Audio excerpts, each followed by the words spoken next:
I thank the organizers of Book Brahma for this invitation. And I also thank them for not making me sit and talk, because Nietzsche said, conservative is the one who sits and thinks and mostly sits. Also happy I share the dais with Sri Madhavan, who speaks on Vaikom Muhammad Basheer, who is another favorite writer of mine, with whom I spent quality time long back, and I've read most of his works too. I would be talking on a topic which is closer to my heart. That's on Lankesh. I spent nearly 20 years, 25 years reading him before he left us, and with him for 5-6 years. And it is 25 years since he left us. I clearly remember the evening he left me around 9:30, that is 24th January 2000. He was climbing down the stairs. He said bye to me. He said Barleno, he said. And now I recall, he was climbing down with unsteady steps, sort of grappling in the dark. When I look back and see, this is what Lankesh did throughout his life, throughout his career as a writer, grappling in the dark, trying to negotiate the darker side of human being and the abyss of human self. Lankesh continues to stay in me as a reader and his editor. I had an opportunity to edit his prose works, and very recently I edited a volume of representative writings, The Sour Mango Tree for Penguin, which is out now. And now Lankesh is part of Kannada language. Borges once said, what is good in a language does not belong to anybody. It becomes a part of the language and tradition. And that is how Lankesh is now a part of Kannada tradition.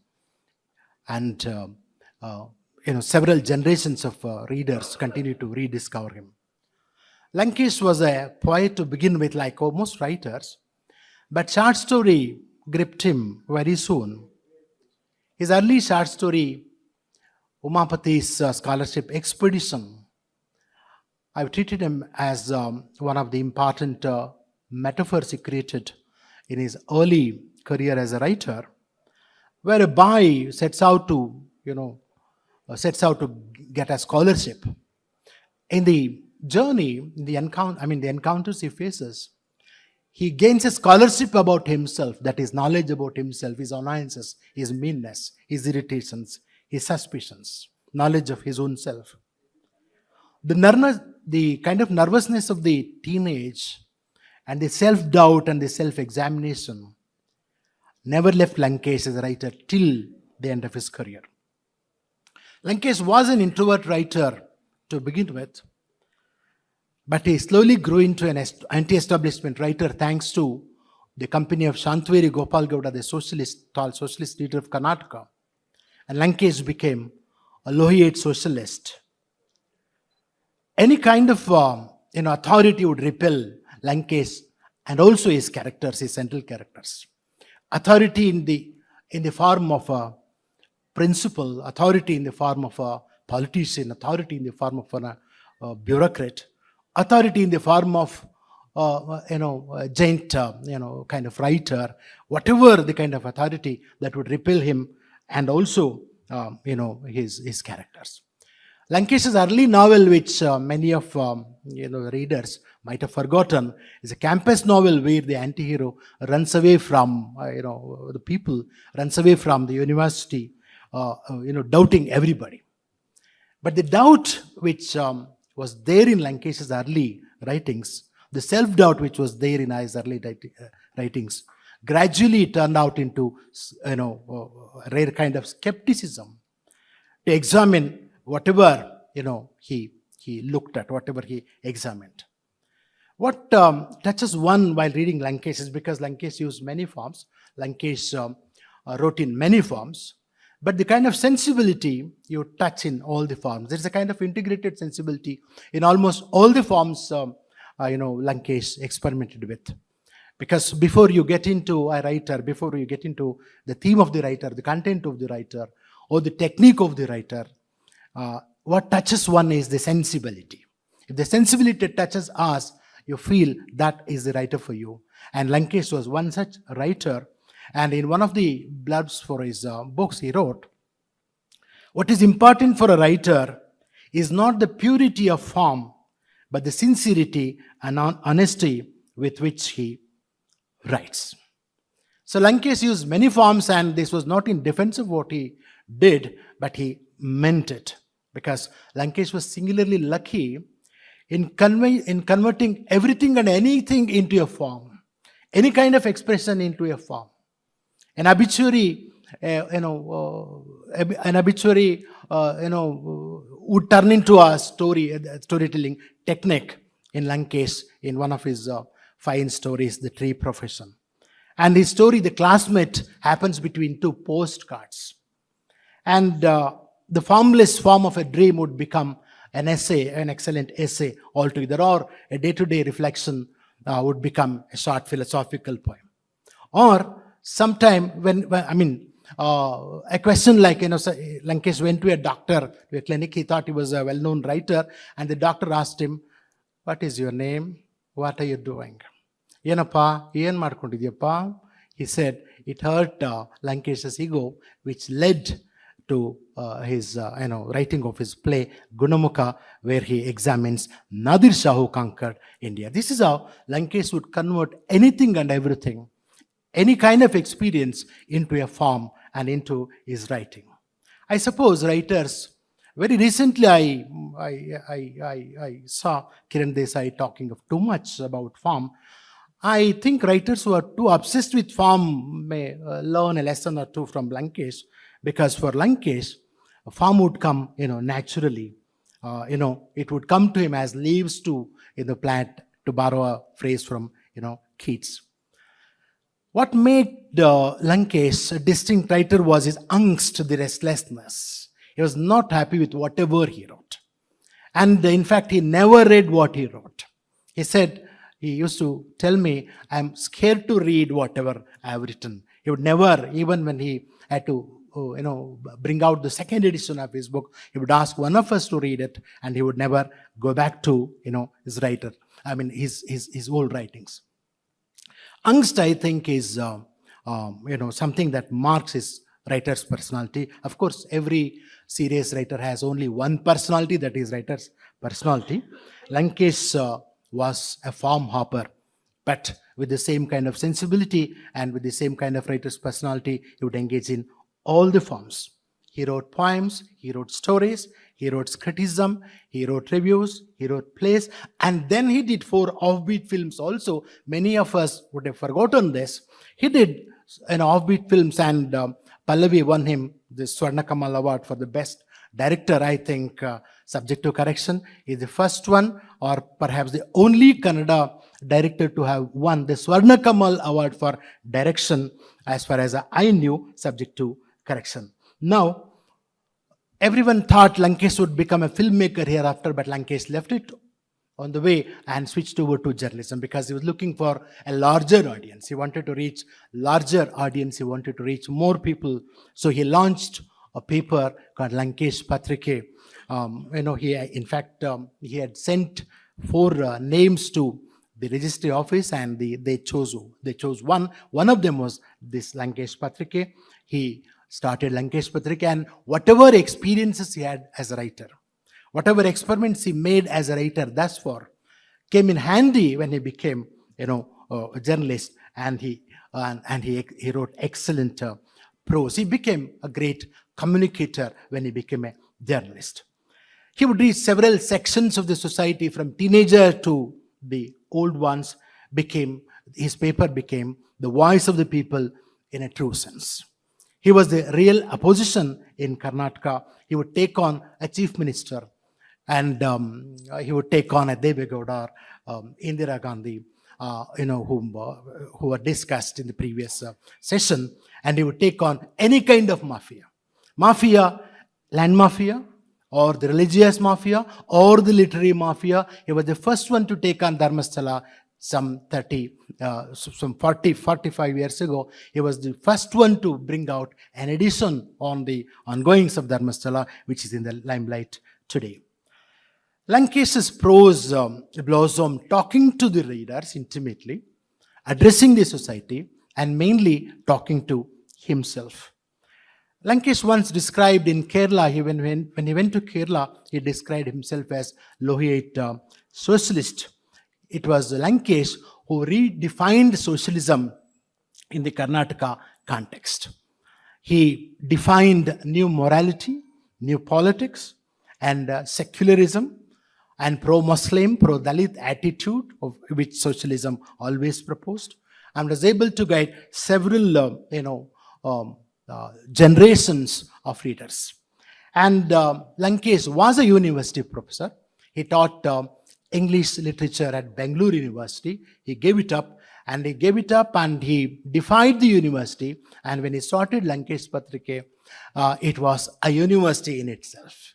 It was a university which many of us would look forward to. And I myself have grown reading Lankesh Patrike since my teenage, since my 20s, and continue to read him throughout and continue to read him even, today. And he went on with his, weekly, and he taught several generations of readers, guided them, and also set the tone of elections. He would intervene. In a sense, it was a healthy intervention in elections also. Not that he supported any party, but he supported best of the candidates across the parties whenever the elections came. He did not, define himself as a very objective onlooker. He was an interventionist. He would have his own say in each elections. And later, after 10 years of journalism, he came back to, writing stories. There was a long gap of 10 years, a decade. It's quite a long gap in the, in the career of a writer, but he came back to his stories. When he came back to his stories, when he came back to his storytelling, he wrote some of the excellent, stories in his collection called Kallu Karagava Samaya, the time when stone melts, which won him the Central Sahitya Academy Award.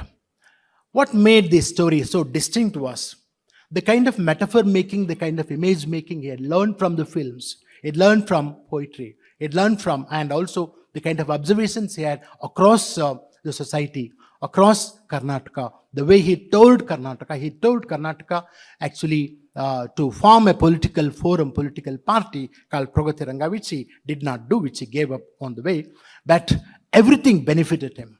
This is where there is another lesson for a writer. Whatever a writer does becomes a part of his sensibility. Whatever a writer, attempts would help his, writing, and one should be lucky enough to draw from all our experiences. This is what Lankesh did. In spite of which, Lankesh, a busy man, had all the time in the world for his whiskey and his weekly race and his, card playing, and also enough time for his friends, men and women, and mostly women, of course. And this was Lankesh. He lived life, fully. He believed in living life fully. Though he was not well off in the beginning, he was quite rich when he became journalist, and it was all hard-earned money, unlike the kind of journalism we see where they extract money today, and none of which could be, said about Lankesh. That is the kind of, life he led as a journalist. Also, that is because he was a kind of a writer who was introspective since the beginning, which continued in a journalist phase also. Lankesh, like Lohia, whom he sometimes called his mentor, was an iconoclast like Lohia. He tore Congress into pieces. He tore Janata Dal into pieces. He was always vehemently against RSS and BJP, and he would overconfidently and confidently say, "Hey, naniರೋ ತನಕ ಈ BJP ಕರ್ನಾಟಕದಲ್ಲಿ ಬರೋದಿಲ್ಲ." He would say, "Till I am alive, BJP would never come to power in Karnataka," which proved right. It is not, I'm eulogizing Lankesh. The kind of readers he was addressing, the kind of party workers he was addressing across the party lines through his, paper gave him this kind of confidence. He took on everybody. He took on S.M. Krishna. He took on Patel, his own friend. He was a socialist. He took on Patel and he took on Advani. And yet, when Sonia Gandhi came to limelight, it was Lankesh, perhaps throughout India for the first time. It was Lankesh who defended Sonia Gandhi, and he wrote an excellent piece which Congress used as a poster, Sonia Namma Hennu Magalu Vajpayee Videshi. Sonia is our own daughter and Vajpayee is a foreigner. In fact, it gave an idea to Congress people how to defend Sonia Gandhi. Not that he spared Sonia Gandhi. Later, he became a critic of Sonia too, like he would do everybody. But Lankesh liked Sonia and her choice of saris also, which he wrote in one of his columns. Lankesh was unwell, seriously unwell, around 1994. Diabetic, he had high blood pressure, and he lost an eye because of diabetes, and he had a brain stroke because of his blood pressure. It was not easy to maintain blood pressure in the kind of life he lived, in the kind of conflicts he faced, in the kind of threats he faced being a journalist, being a writer, and also the kind of challenges he had as a writer, because he couldn't be repeating himself. He had to be fresh. That was the kind of challenge he had as a writer, and he had a brain stroke. But as it happened to Nishe, illness actually eliminated him further. He was undeterred. He never bowed down or cowed down when there was illness. His examination of the evil, encountering the evil, which he did throughout his life, continued till the last phase. And one evening, towards the end of 1999, he told me in an evening, Nataraj, human being is basically evil. This was his vision. I have thought over this many times, because Lankesh also thought of parallels. Lankesh thought of Gandhi. Lankesh thought of Hakim Alawi Khan against Nadir Shah. Lankesh tried to invoke, Gandhi against evil. But still he thought human being is basically evil. If you look at the world from Lankesh's angle, I think Lankesh seems to be right.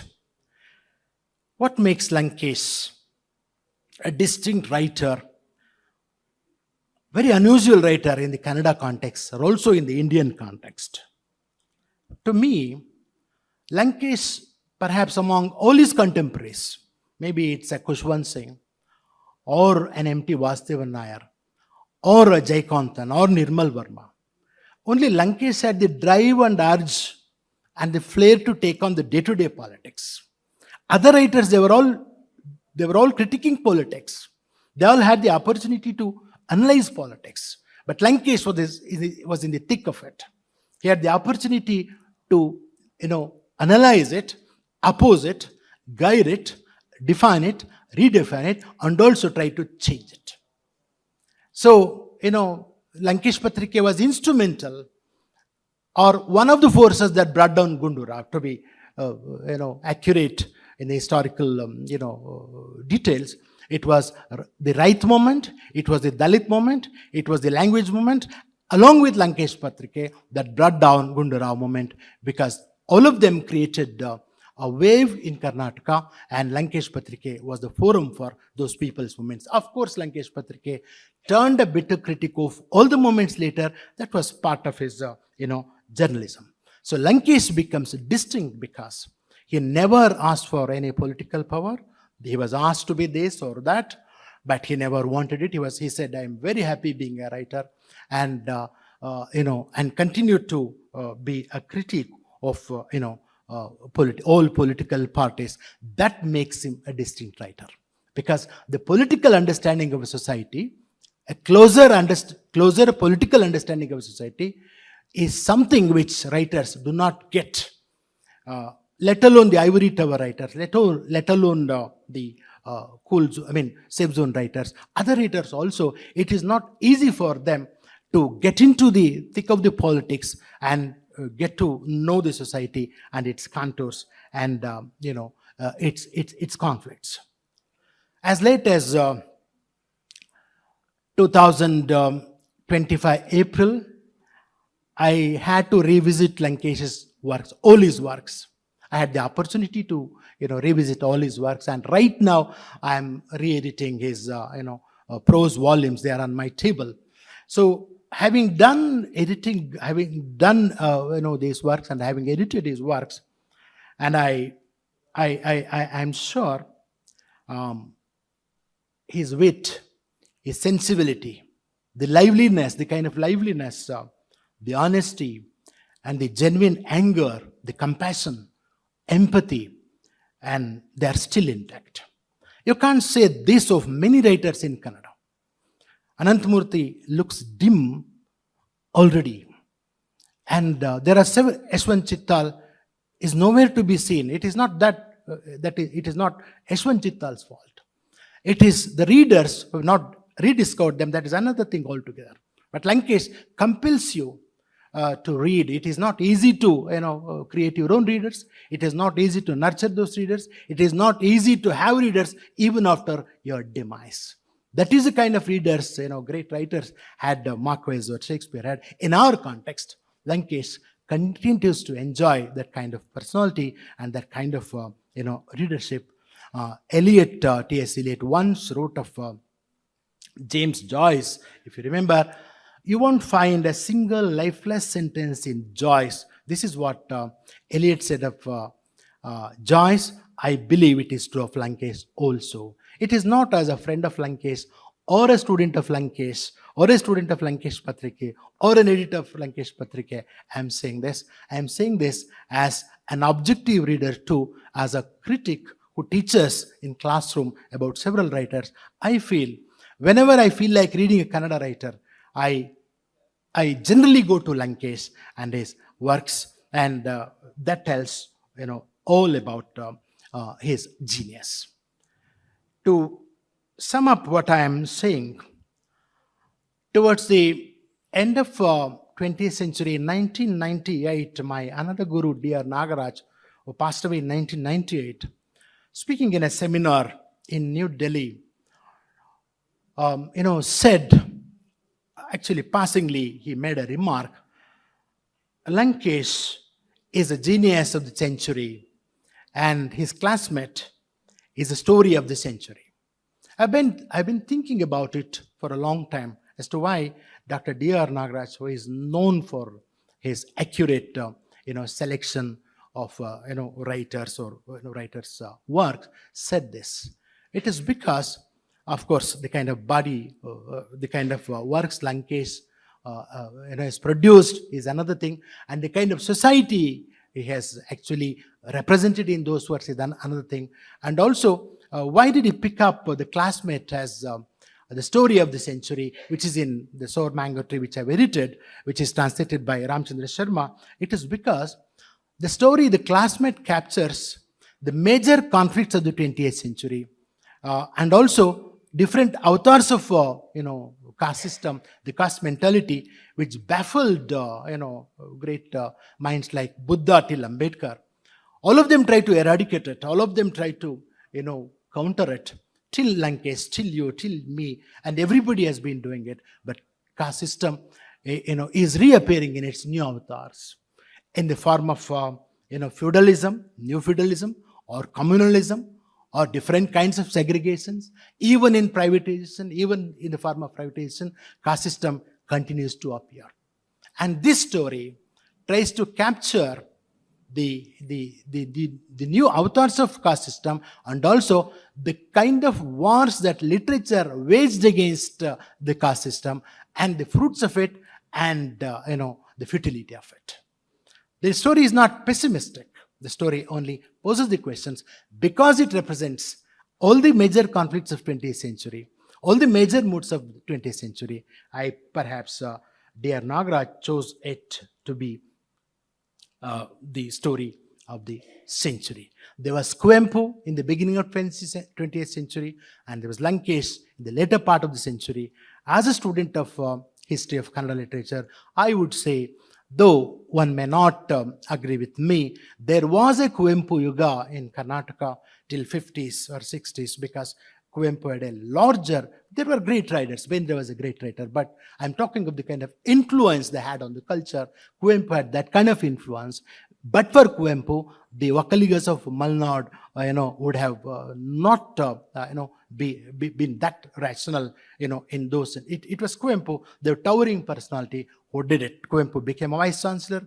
Kuempu became a Jnan Pitavadi. Kuempu became a great writer, and Lankesh did not become anything of that. But Lankesh had the kind of influence which Kuempu had in the Kannada context. I believe even the new generation,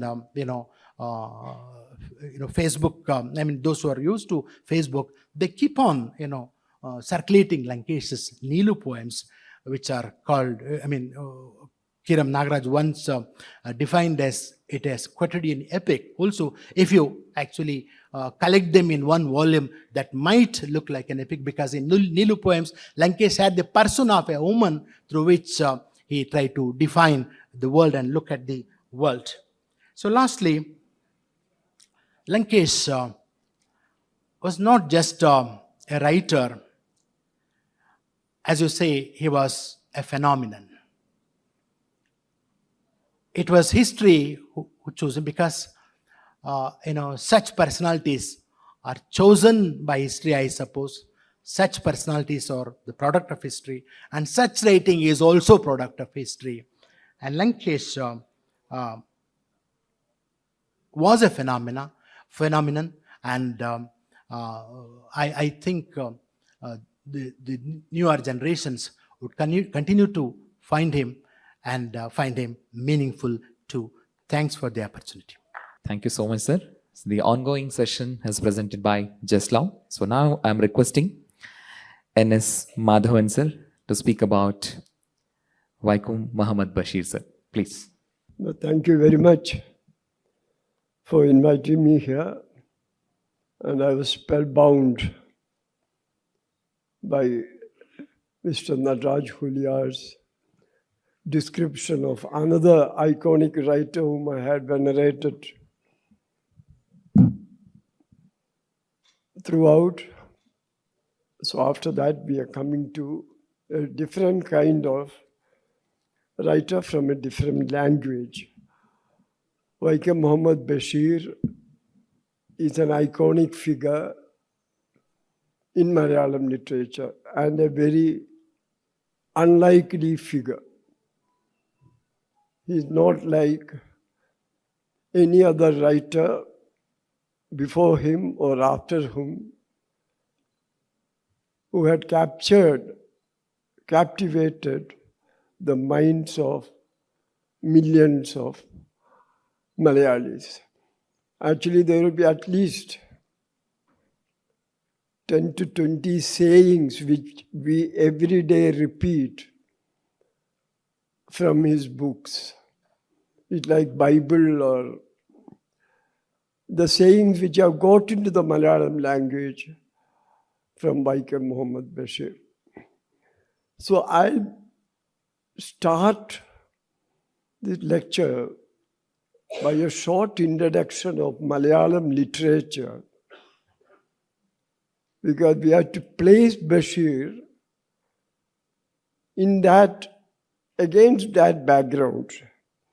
So Malayalam literature for a long time, from 19th century to the early half of 20th century, Kerala was ruled by kings, just like Karnataka, the kings of Travancore and Kochi, and the northern part of Kerala, which is Malabar, was directly under the British, who ruled it from Madras. So there was rampant feudalism. The land was parceled out and given to the Janmis or Zamindars, as we called it. willy-nilly the entire cultural scene, including the language, the literature, came under the influence of these feudal satraps. So Malayalam language at the beginning of 20th century, it's a very young language. Actually, our earliest modern Malayalam writer is 16th century. When the Portuguese, only after the Portuguese came, the first modern Malayalam book was written by Ezhuthachan, the great writer. So at that time, there were two cardinal rules for literature. One was knowledge of Sanskrit was imperative. Second was, it was only meant for upper caste. Not that the lower caste people in Kerala had three religions of fairly good sizes: Christians, Muslims, and Hindus. So the writers from other religions or lower caste, what you call lower caste, in the caste terminology, writers in Kerala were looked down to write. The main medium of literature at that time was poetry. Versification, poetry making was bound by strict rules. You had to follow what you call meters, vrittas, and you had to follow certain conditions to fulfill, to be called a poet in Kerala. All the poets of that time were under the influence of Sanskrit. From feudal family, very few poets came up from the ranks. So we will leave it at that time. And at that time, around 1919, the Russian Revolution took place. Russian Revolution, after Lenin died, the Stalin came into power, and Stalin established what you call the Comintern, Communist International, which was to make the whole world communism. So one of the methods in which Comintern tried to penetrate into societies was through art and literature. So throughout India, including Kerala, the communist ideas were also crept in. Third major development at that time was the influence of Western literature. Western literary criticism slowly was making into Malayalam. You have to remember that this year, 2025, is the 100th anniversary of probably the first modern Malayalam written. Actually, it's not an original work in Malayalam. It's the translation of Les Miserables by Victor Hugo. It's called Pavangal. Actually, this festival, I'm very glad, this festival is having a session on 100 years of Pavangal or Les Miserables. So things came to a head. In 1936, there was a literary conference. The upper caste literators have formed an organization called Sahitya Parishad, and within the Sahitya Parishad in 1936, the fight started. The fight started very innocuously. One group, the predominant Savarna group, wanted Rupabhadra, that is, the form is superior. And the other, the progressive writers, wanted Bhavabhadrata, emotional content. So rise of left-leaning literatures, society yielding to progressive ideas, and also gradual withering away of Sanskrit ideas and replaced by Western ideas. The versification, poetry started taking a backbench, and novel and short story increasingly became the main form of literary expression. So roughly around this time, it is only again this background you can see how great a writer Basheer was. He was born in 1908 in a very poor, not very poor, but lower middle class Muslim family in a place called Talayola, which is in southern part of Kerala. 1930, he leaves home. At that time, he had formal school education only up to class 9. So at class 9, probably 22 years old, his father, the story that he had an argument with his father and left. You can't blame the father, a 22-year-old boy sitting at home and not doing anything. He left home. He went to Calicut. So 1930 and 31, so Calicut had the Congress party. Calicut also had the independent struggle with the kingdoms of Kochi and Travancore did not have Congress. This was Gandhiji's mandate. The fight is against the British. The fight is not against was not against the kings.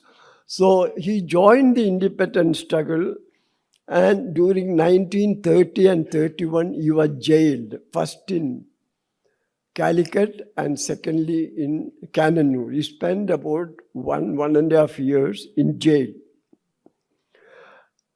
After coming out of the jail, he became very enamored about not the Gandhian wing of independent struggle, but the Bhagat Singh wing of the independent struggle. So he started imitating Bhagat Singh, then he came back home. At that time, the family was in great poverty. So he left, again came to Ernakulam, that is Kochi, and spent an year of journalism writing articles, which again landed him in jail because he wrote against the king. 1933-34, he went to, that's the beginning of Indian movie industry. And the headquarters of movie industry was Pune. He went to Pune. You have to think of Basheer, he's such a forward-looking man. At the age of 30, 31, he went to be a film star or a film. He went to Pune and tried his luck with V. Shandaram, but didn't succeed. Then he went to Bombay. Then he took a ship. He worked as a cook. He went to Karachi, spent a lot of time in Karachi. He came to Lahore, stayed with the Brahmin family for a long time. Then he went to Himalayas. He says, I started walking with Hindu sannyasis who were naked in upper reaches of Himalaya. Then he went to Jeddah probably. So all this ended in 1936 and 37. He came home to his house in the night and opened the door and saw his mother sitting there like every night after Basheer left the home with rice and fish curry. So this becomes a very important event in Basheer's life. So his literary life starts in 1944. He writes a short story called Prema Leganam, Love Letter, which was well received, but his next novel, 1944 again, Balyagala Sakhi, Childhood Friend, took the Malayalam literature by storm. Actually, the critic, M.P. Paul, one of the Western oriented Malayalam critics, he said that if you tear the page of this book, blood will sprout. It's life. So then he he started writing. I mean, it's completely unusual for Malayalam literature, Muslim life, because the literature was so dominated by the upper caste for a long time. There was not a peep of a big chunk of population in Kerala. Then he wrote this another book on my grandfather had an elephant. It's a story of a declining Muslim family. The Muslim family structured through about 100 years. In between, he wrote a short story called Amma. This Amma is the short story in which he tells the most heart-rending short story of him returning after prodigal son, returning after 4 or 5 years and finding his mother waiting to feed him with fish and curry. For every night for 3.5 years she waited. So that story was another brilliant incursion into Malayalam literature. And he wrote in 90. Up to this time, he had left leanings. In between, he had a brief period of drinking bouts. So actually, his drinking habit probably, he himself said, because of alcoholic poisoning, I went mad. So he was in a lunatic asylum for 2 years. Then late in the life, he married Fabi Basheer, and also the communist government, 1957 communist government, made My Grandfather Had an Elephant as a textbook. This fetched him some income. So he bought property in Baipur and started staying there and started writing. By which time his creative writing, I'll put, will be between 1944 to 1955-56. 1965, he wrote a great short story called Madiligal. Adur Gopalakrishnan has made a movie out of it, The Walls. It's a brilliant short story. It's about a man's ward in a jail and a woman's ward in a jail. There's a wall in between. So every day evening, a lady prisoner will show a flower above the wall. And Basheer on this side fallen in love with her. So this goes on for months. I mean, then the man was so brilliant. 1985, he made his own short story as a film script. It's one of the, I mean, he's a man who studied only up to class 9, no formal education, no exposure to filmmaking or anything. But this 1985 film script of his own story, Blue Light, Neela Velicham, called Bargi Nilayam, is one of the classic movie scripts in Malayalam. So Sufi, I mean, so his life, his writing, his sayings, they all coalesced into a big cult Basheer figure. There are stories about how he had a portable gramophone, which you can wind. So the day the legendary singer K.L. Saigal died, he sat on a chair, easy chair, and for 24 hours he listened to K.L. Saigal. So many myths are woven around him. And toward the end of the life, it was very difficult to distinguish between Basheer the man and Basheer the myth that has come to it. But he has always stood as a reservoir of humanism, of kindness, of most impish humor. One of the Basheer solutions to all the international problems, this is a very famous saying. If there is all the problems of the world, there is one solution.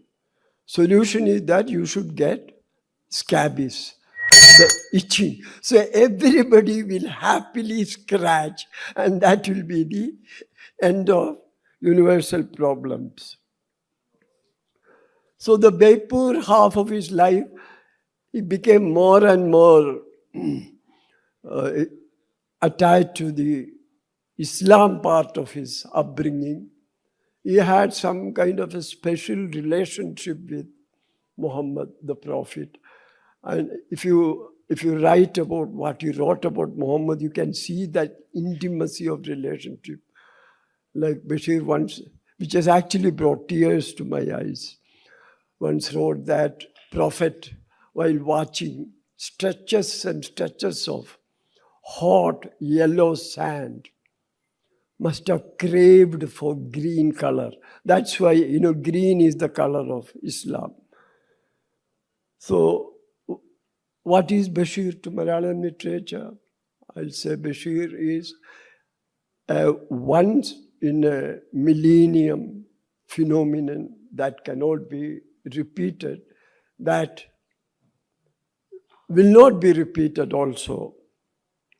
And his saying, as I earlier said, many of the Basheer's sayings are a part of Malayalam language now. So like if a politician takes credit for something, I made this bridge, or I made this building, I started this institution. But in reality, he might not have. So everybody in Kerala will call him Ettugali Mammunya. Ettugali Mammunya was a character in one of the Basheer's novels. So in that novel, any woman in the village getting pregnant, Ettugali Muhammad will say, that's me. So any politician taking credit for, or any person taking credit for a thing he has not done, in Malayalam is called Ettugali Mammunya. And are fantastic. I mean, much before the beginning of magic realism, Marcus and all that, there are fantastic characters. There are two thieves. And one thief is called Anavari. He steals only elephants. I can't imagine how can you steal elephants. He's called Anavari. And there's another person, is called Ponkurisha. That's a golden cross. He will only go to churches and steal the golden crosses. So a number of characters which are, and this Neelavali Chambaragoi Nilayam, the story of which Basheer made into a movie, is about a love affair between a ghost and a writer. So actually, the writer feels very sorry when the ghost walks away. So this is the kind of very intimate relationship he builds between the characters and between the readers. There's a very famous Edinburgh professor called Professor Ernest Asher. He translated at the request of UNESCO. UNESCO wanted the world to know what this phenomenon is, what is Vaikom Muhammad Basheer, and very difficult to translate because Basheer introduced the Malayalam local colloquial language of the Muslims. So that was very tough to translate, but Asher translated this and the UNESCO published, and the phenomena had a worldwide recognition. In 1994, this 9th class boy who went to become the Sultan of Malayalam literature, he was, people stopped calling him Basheer. They started calling him Sultan of Baipur. So this Baipur Sultan passed away, leaving a great legacy. Thank you very much for giving this platform to speak about my great predecessors. Thank you. Thank you, sir. Thank you so much for sharing the views and insights of P Lankesh and as well about Vaikom Muhammad Basheer. Thank you, sir. Thank you so much. That was the session presented by Jeslau.